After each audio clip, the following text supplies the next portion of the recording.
Let's talk about all the horror movies I've watched recently. I kicked off the beginning of the month watching a lot of found footage because I'm in a found footage horror movie. I always am. I watched In a Stranger's House from 2008, and this was a simple horror movie about a guy who's house sitting and he's documenting his experience, and he begins experiencing strange paranormal stuff, and it kind of goes to a weird culty, occult situation towards the end. I thought it was decent. It's quick. It's only 71 minutes and it's free on Amazon Prime. It's all about atmosphere and mood, and I think it captured that very well. It built up that tension. It's kind of got a Leaving DC vibe. Then I watched She Walks the Woods from 2019, which is another found footage horror movie, and this is about a group of people who are investigating disappearances in national parks. And I didn't like this one. Halfway through the movie, I was like, wait, what is this movie about again? Because they didn't really focus on the disappearances in the national parks. I didn't like the characters that we're following, and it leads to a creepy finale where they have a unique creature who looks really cool. The creature design is pretty good, but the first half of the movie was very boring to me. And I checked out Chad Gets the Axe on Shudder, and I absolutely loved this one. This is an influencer horror that is set on this guy who invites a few other influencers with him to go investigate this infamous haunted house, and it goes wrong. This one is so funny because the influencers they feel real and genuine, and they have that over-the-top personality, but it's not too annoying, and they have the chat going constantly throughout the stream. It's just so fun reading the chats of what people are saying. I feel like it has a really unique story. There's also a character, I believe his name is Chad, and he's like one of the more famous of the influencers, and he's just kind of despicable as a person, but he's so fun to watch. He has like a Joe Keery quality to him, and I couldn't keep my eyes off of him. I checked out Mean Spirited, which is another influencer style found footage horror. This is also on Shudder, and I didn't like this one as much. It centers on a group of people, they're vloggers, and one of them is reuniting with an old friend who is now famous, but a demonic presence comes upon them and blah blah blah. I actually stopped watching this after like about an hour because I was just bored and I didn't care. It didn't intrigue me as much as Chad Gets the Axe. I feel like Chad Gets the Axe did it much better because it was charming and fun. This one, the characters were just kind of ugh. I also checked out Uncle Sam on July 4th. This is from 1996. It's about a war vet who comes back from the dead to kill people who were not patriotic.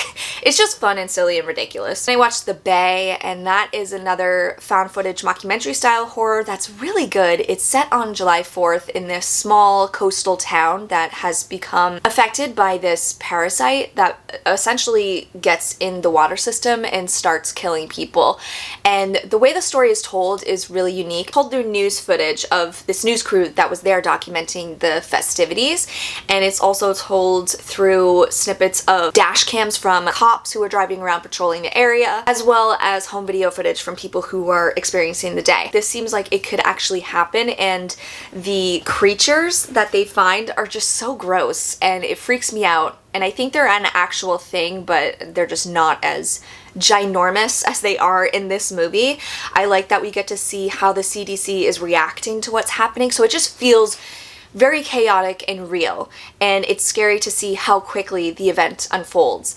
This one's really good. I highly recommend watching it if you haven't. It's one of the best. And I revisited Wrong Turn, which is a horror movie that I feel like a lot of people sleep on. It's from the early 2000s, and I feel like it gets lost in the shuffle of early 2000s horror.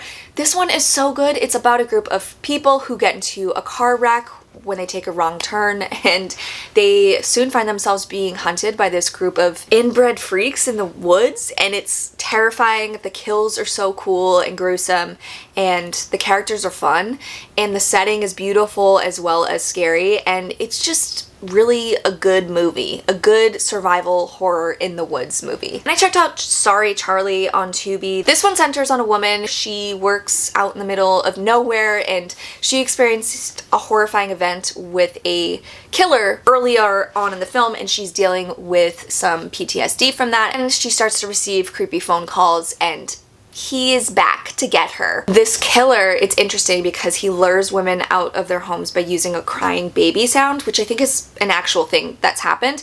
I think that this is a unique setup. I like the setup. I just got a little bored because not a lot happens. You're just following this woman on her day to day, and I thought it took a little bit too long for it to get to the meat of the story where we see this person who's tormenting her. It's a short movie, it's not that long, so it felt long.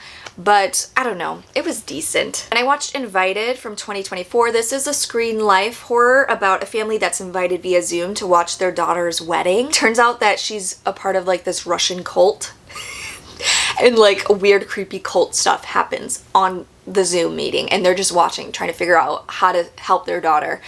I like Screen Life horror movies. This one's quick. It's only like 71 minutes, and I thought that the characters were decent enough, but the story just becomes a little ridiculous, and the performances, like, they're reacting in ways that I'm just like, okay, shouldn't we be more concerned about something else? Like, they're just they take too much time to focus on certain things, so they're just, it doesn't seem believable. And the way that they're interacting with each other while this Zoom meeting is also happening, it gets a little confusing at times, but I thought it was a pretty decent watch. Then I revisited Unrest from 2006. This is part of After Dark Horror Films 8 Films to Die For series, and this is about a med student who is working on a body in her school program, and the body is haunted basically, and it starts haunting them, and they try to figure out what happened to this body, like who this person is and how to stop the curse. I think it's fun, it's decent. I love the medical setting.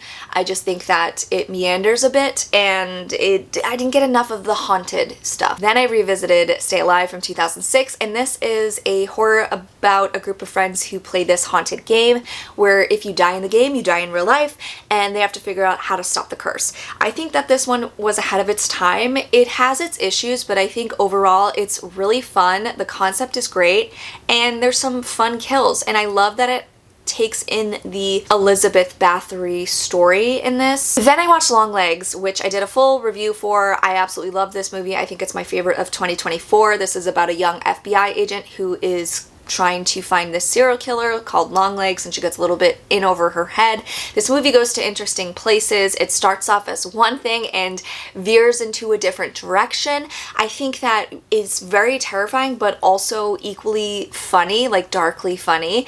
And I feel like now at this point you've probably seen the memes, you've probably seen the TikToks of Nicolas Cage's character, but I think he's fantastic in this movie, what he does in this movie.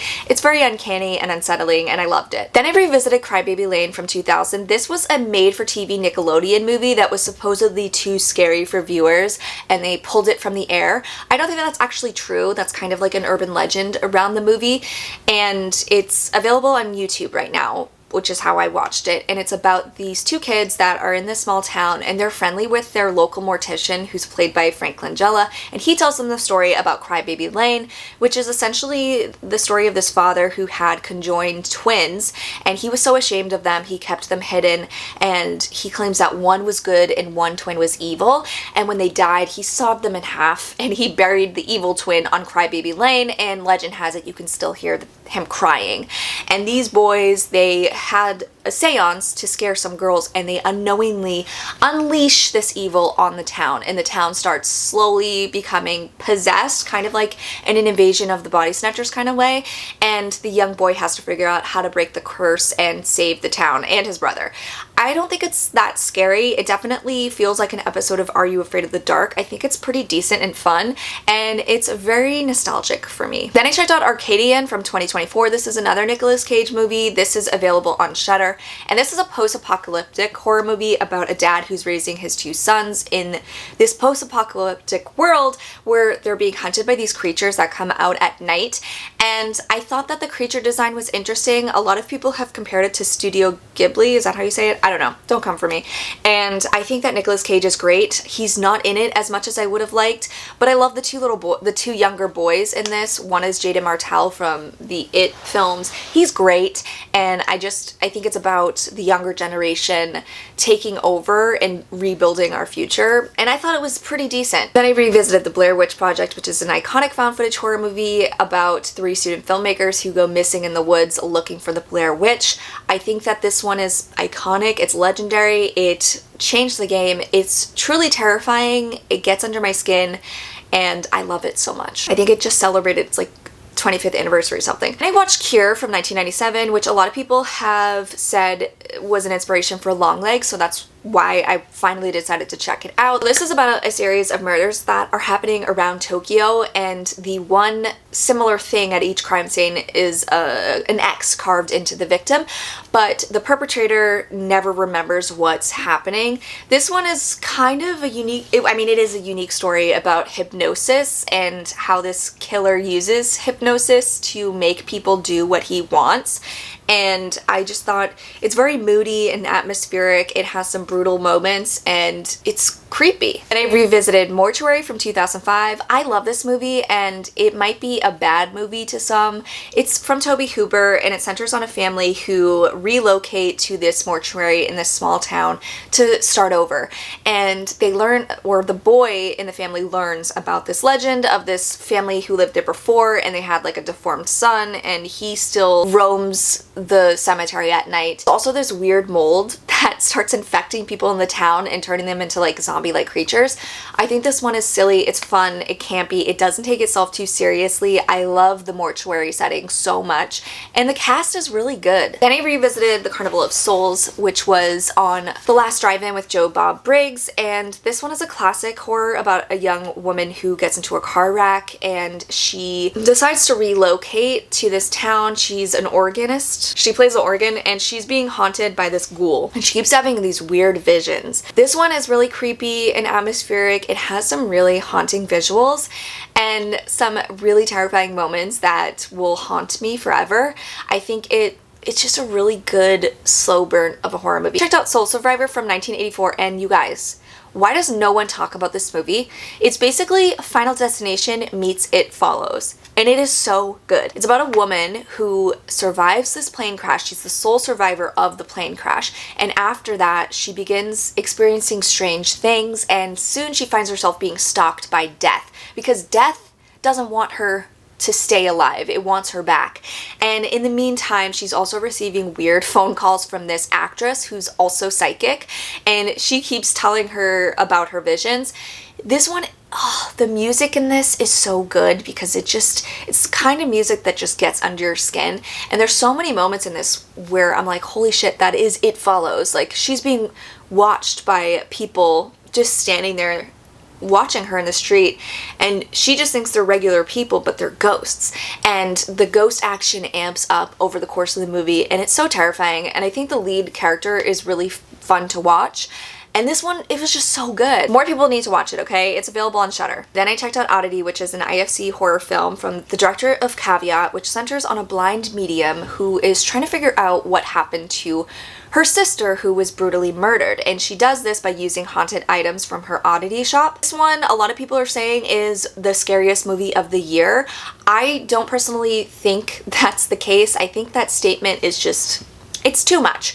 But I do think it's scary. It has two really great jump scare moments that aren't cheap. Like, they feel earned and they make sense. And the way they happen, the music, the sound design of this movie also just heightens that experience for me and made those two moments so terrifying. There's a creepy woodman creature in it as well, where you're just watching the whole time and you're like, okay, when is he gonna get up and start moving? Because you know it's coming. And it's creepy and unsettling. It feels like a classic ghost story with a modern twist, and I will say the ending left me feeling unsatisfied, but I think that was the point. I watched Horror in the High Desert 3 Firewatch, which I absolutely loved. This is the third entry in the Horror in the High Desert mockumentary series, where the first one centered on the disappearance of outdoorsman vlogger Gary Hinge, who went missing looking for this mysterious building. And this one we're following a vlogger named Oscar who wants to find Gary and go on his own little journey and document it. And this one is scary as well. It's kind of on a similar wavelength of part one, where we're just following this guy as he's doing his thing in the desert and he's just investigating, and then it all culminates to a really creepy finale in this ghost town that really terrified me, because the way that the scene plays out is just so good with that anticipation and dread, where you can only see what the character's seeing in his small flashlight, and every movement he makes, I was just waiting for something to pop out, or just the way that the scene plays out. It's just so unsettling, and I loved it. You can rent this one on Prime. Then I checked out Love Lies Bleeding on HBO Max. This is more of a crime thriller, but it's from director Rose Glass, who did Saint Maud, and I love this one. It's a crime thriller that's brutal and bloody at times. It has a great story, and I just never felt safe throughout it. Like, I never knew where the story was going. The relationship in this is so toxic, and I feel like that's the vibe for everybody in this movie. They're all toxic people, and it was just brutal and fun. It's currently streaming on Max. I highly recommend it. Also need to work out really hard now. Then I revisited It's the Great Pumpkin, Charlie Brown. It's classic Halloween movie about the Great Pumpkin, which doesn't actually exist, but you know what? It could be fun if he was real. And lastly, I watched The Last Breath, which is a 2024 shark horror movie about a group of divers who find this abandoned World War II ship underwater, and they explore it, and there's some sharks that end up in there with them, and they get trapped inside underwater with them. I love the setting of an underwater shipwreck and these people trapped inside. It is so terrifying to me to be trapped underwater, and trapped underwater with sharks makes it even more terrifying. There's that claustrophobic feeling of just being underwater and running out of air. Having sharks come after you is just my worst nightmare, and I think that the characters themselves, I mean, they're pretty cardboard cutout, but they were enjoyable. Like, they felt believable as this group of friends, and you want to see them get out of the situation alive. I think that the shark stuff wasn't too bad. It was pretty decent. Like, it's obviously CGI sharks, but I don't think it was overly bad CGI. I can stomach it, and I think that Julian Sands is in this. It was one of his last movies and before he passed, and he's great in this, as he was in everything, so I'm sad that he's gone. But he plays this kind of old-timer diver that can no longer dive anymore because he's old and has arthritis and all this stuff. But yeah, I just thought it was a fun shark movie, and it's worth checking out. I rented this one on Prime. And there you have it. That's everything I've watched recently. I feel like I had a pretty good month. Let me know what movies you've checked out recently. If you watched any of the movies I talked about, let me know your thoughts in the comments. So much for watching. Bye.